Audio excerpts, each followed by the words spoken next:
Welcome to blutalks.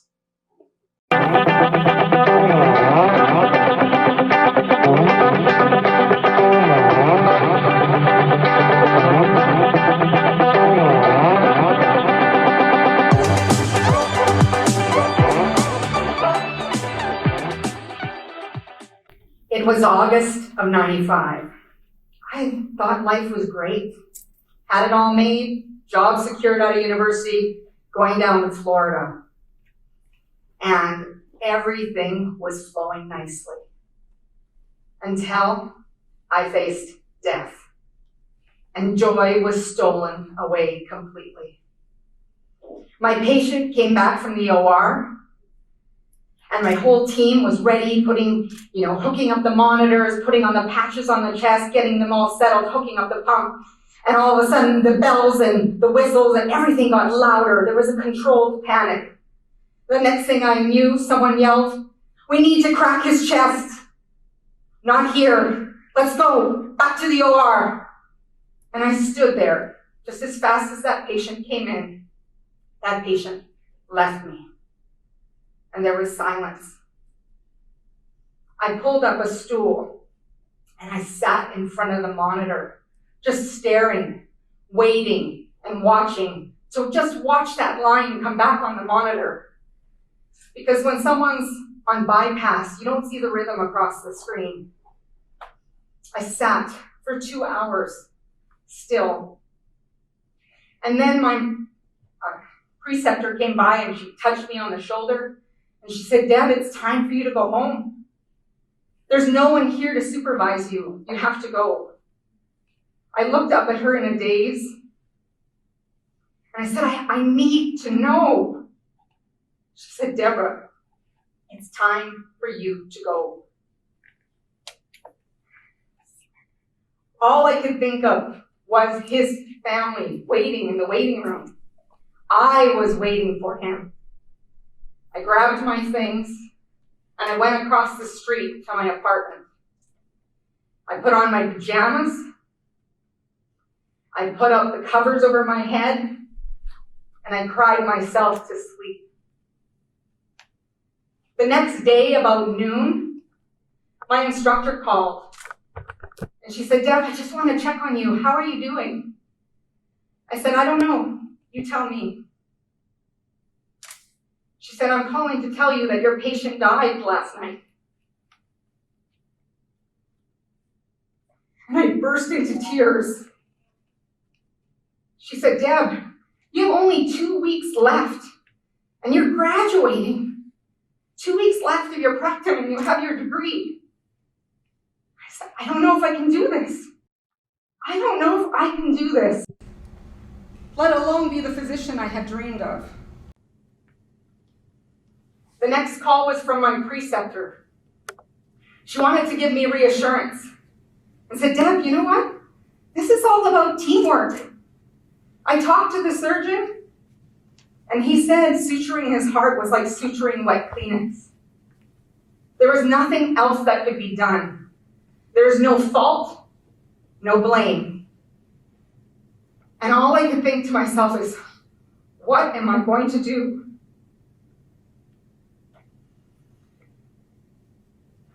In life, there's no mistakes. There's only learning experiences. And when life brings you to your knees, you want to give up. I know I certainly did. You start questioning everything. And as I was evaluating everything, I heard this voice say, "You're so close to achieving your goal. You can do this." That doubt crept in. And again, I kept questioning. And then I heard the voice again saying, "Who do you want to be?" As I thought about that voice, because it was very strong, who do you want to be? I knew that it was no time to lower my standard for myself. It's time to dig deep and expect more of myself. But when life drops you to your knees, you're either going to stand up against that fear and face it, or are you going to stay down low? And I chose to stand. Because fears can paralyze us. When emotions are high, there's a small part of our brain called the amygdala. It gets hijacked. And all rational thought goes out the window. And you start questioning things. You have the fear of success, the fear of failure, the fear of embarrassment, the fear of criticism, but most of all, the fear of uncertainty. Did you know that the fear of uncertainty is one of the greatest fears of all? We feel fear that we don't know what's going to happen next. And we put in all this effort. And yet at the same time, we know no matter how much effort we put in, we need to be able to trust the process. Trust that everything's going to evolve as much as we want it to. Just by a show of hands, how many of you have a fear of uncertainty? And by the show of hands, it shows me that you face it because you're all here. And each day that we get out of bed, we face fear. We have no idea from the moment. We have predictability of some, but life throws curveballs that we have not expected. And when we see these fears, we need to be able to embrace them and move forward. Because when we embrace them, we can discover who we truly are within. Because what happened to me is I finished that practicum. I graduated with distinction. I worked in Florida for 1 year. To the very day I flew to Toronto, got my TN visa, and I travel nursed for 3 years in the US because there's no jobs in Canada at the time. And when I came back to Canada, I faced my fear. I went to the exact same unit that I was waiting for that patient. I worked there in open heart recovery. And that experience taught me that I was choosing to dedicate my life to ensuring that every single person that I've contacted or have been in contact with who has goals and dreams, that I would never let them let their dreams die until they had lost passion for that dream of who they saw themselves to be. And then I went to an entrepreneurial luncheon. And I heard the guest speaker, and she was talking about the children's story, The Little Engine That Could. This little engine that despite everyone else, the big engine said, no, not going to do it. The old engine, no, I'm not going to do it. And this little engine took, against all odds, took all the toys across the mountain to the children on the other side. And it said, I think I can, I think I can, I think I can, I think I can. And when I was sitting there and watching all these entrepreneurs discussing tools and tactics and being so excited about talking about their businesses, I thought, I gotta have a piece of that. But how hard could it be, right? You get a business card and you're already in business. I didn't know anything about profit loss statements. Didn't know anything about partnership agreements, all of those things. You think you build it and they'll come. Well, it came all right, in the tune of $20,000 in debt. Not proud of it. But that occurred because I gave away my decision-making power. I thought people knew better than I. I didn't trust myself at the time. And boy, did I want to put those blankets over my head. How many of you, when things go wrong, want to put blankets over your head? Yeah. I wanted to cry again, but that wasn't going to help me. I was so angry, not at the world, but I was angry at myself. I knew better. We all often know better, the difference between knowing and doing. Yet at the same time, I put my trust in another person versus trusting myself. And all I could think of myself is, you got yourself into this mess, Deb? Now you got to get yourself out of this mess. And the one thing that I knew about myself when it comes to deciding who you need to be is how are you going to show up now? I knew I needed to take 100% responsibility. No blame, no complaining, no excuses. And I also knew that I couldn't take any money from personal finances to pay off this $20K. So I worked as many hours as I could in my nursing profession. I had 3 small children at home, and I needed to get this done.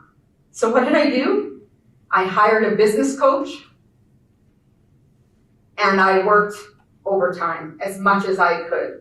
And it took me 4 years to pay off that $20,000, but I did. We have a choice. When we take 100% responsibility, the word responsibility means that we have the ability to respond. We can react to life circumstances, or we can choose to respond and roll with it and truly discover who you are. You are stronger than you give yourself so much credit for. But in the interim, self-doubt will creep in, challenges will show up, and you will start to question everything. And you will wonder, is this the path I'm supposed to be on? I don't know what to do. And when that doubt comes in, it's not only your doubt. All of a sudden you have the doubts of others coming to layer upon you. We have 50 to 70,000 thoughts in a day. Majority of those thoughts being negative. And it's whatever we pull into our consciousness is the thought that we go with.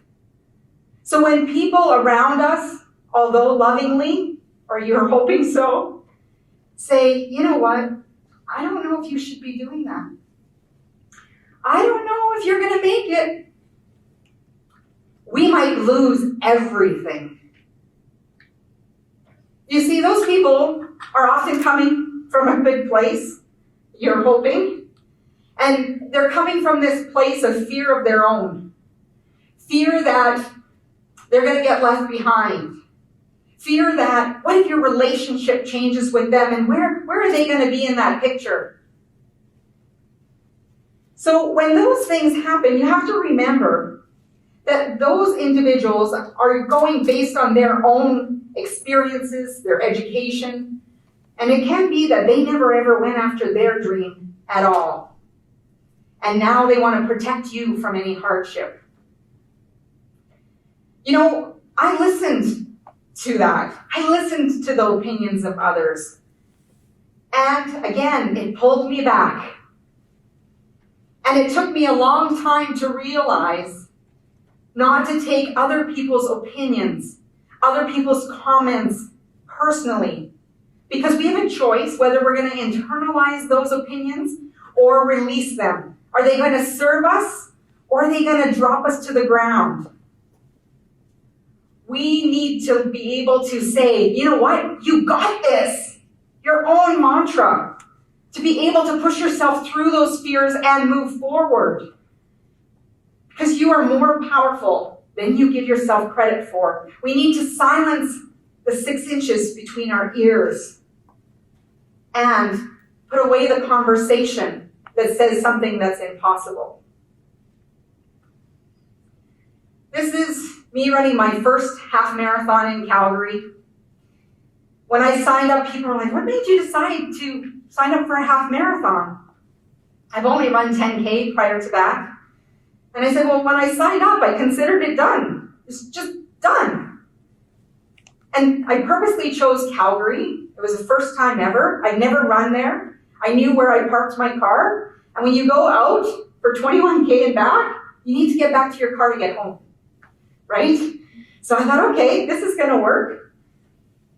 And as I was running, I thought about all the things and all the events that led up to that moment. You see, there's no time to think about what's behind me. I can only look with what's in front of me. And sometimes when we're in these races, we start comparing. And we want you to run your own race. In life, we start comparing. Look how far ahead this person is. Look what they're doing. And we lose focus as to where we are in the process. And when you start comparing yourself to other people, what you're doing is you're devaluing who you are and what you're bringing to the table, those stakes that you bring. Because what you're comparing is one moment of time, not their whole life's journey. And I bet you if I said, okay, if you want to trade that one moment for the whole life's journey, would you do it? Would you give up every single memory that you've ever had to go step into their shoes? Chances are, not likely. Chances are, you would hang on and start to look at your life and say, you know what? It's pretty awesome. Because wherever you put your focus and attention to, that's where what you're going to get more of. So pay attention when you catch yourself comparing. Just take a step back and say, you know what? My life's pretty good. I can challenge myself to new heights. I can show up and find out who I am. One of the things that I want to remind everyone is when things come up for you, never settle into the life of mediocrity or being average. Raise your bar when times get tough. Don't fall into the trap of complacency, which ends up being the death of your soul. Push yourself to go beyond what you're capable of. You might not be motivated, but you need to put in the discipline to get to where you want to be. This is me in August of 2019. Again, I did one of those things, you sign up and you consider it done. And I had done 5K, 10Ks. I had run the 2 half marathons prior to this. And I've done Olympic triathlon. And I thought, oh, what else is there left to do? I might as well do a marathon. And, when I would run these races, I had many times where I was disappointed. Disappointed because I was waiting for someone to be at the finish line to cheer me. And they were maybe talking with a friend over on the side, or they were at the food tent. And I never had the reception that I wanted. And when I started questioning that, I realized I was looking for validation. I was looking for someone to say, you know what, it's okay. And when I was doing one of my training runs, I was listening to a podcast with Tony Robbins and Siri Lindley, a world champion triathlete. And she was talking about exactly that. I felt so akin to her. That she was talking about competing and outperforming and always giving it your all, yet at the same time, still needing something inside. You see, this marathon was very significant to me in the fact that I didn't tell my family at all. I had a handful of girlfriends I told, and I didn't tell them at all because I knew this time this race was for me. I didn't want anyone saying, hey, shouldn't you be running? Shouldn't you be training? Are you sure you should be eating that? I didn't need all that. What I needed is to know that this time I needed to dig deep. I needed to tell myself that this is something that I could do. On the race day, we stood with power poses and we said, we got this. We're doing this. And as we started running, we started getting right into it. And it was so awesome. Because I had never run in the whole time training, never more than 21K. This was double. And you're thinking, what the heck did you just get yourself into? Well, I hit 36K and I hit the wall. And my dear friend Sherry, she signed up so that I wouldn't hurt myself. And she coached me all the way to get to that 42 finish line. My other friend, Karen, she synced her watch with mine, and she was running her own half marathon. And she was texting me messages that said, hey, Deb, you had 3 kids. That's harder than this. You got this. Every kilometer, I had a message.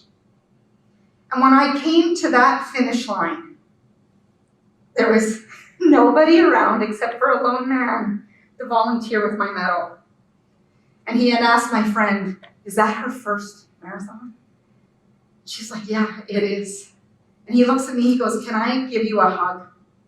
And I said, absolutely. He leans in for the hug, and he goes, "That was a long way, wasn't it?"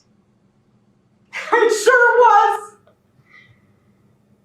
And all I knew is when I looked around is I did this for me. And I know that when you face these challenges in life, they're going to throw you off. You're going to fall to your knees. And you're going to say, why me? Why is this happening? What could I have done? You're going to start questioning everything. But remember that you're here. And no matter how much uncertainty that you face, you all showed me that you faced uncertainty and you're in this room. So I know you have survived it. And you will face it again.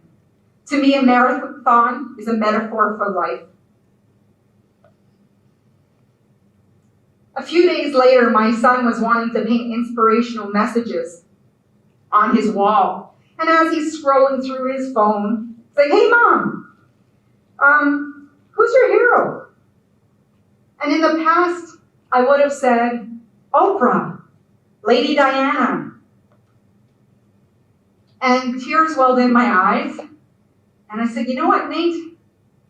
My hero is me." Because I went back and I looked at the journey. I looked at how far I've come when I faced those challenges. And I know that you can too.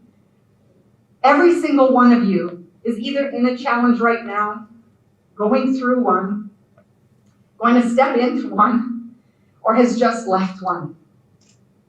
And life, these challenges are kind of like sandpaper, smoothing the edges of who we are, helping us discover who we're meant to be and who we're stepping into. So choose to be your own hero.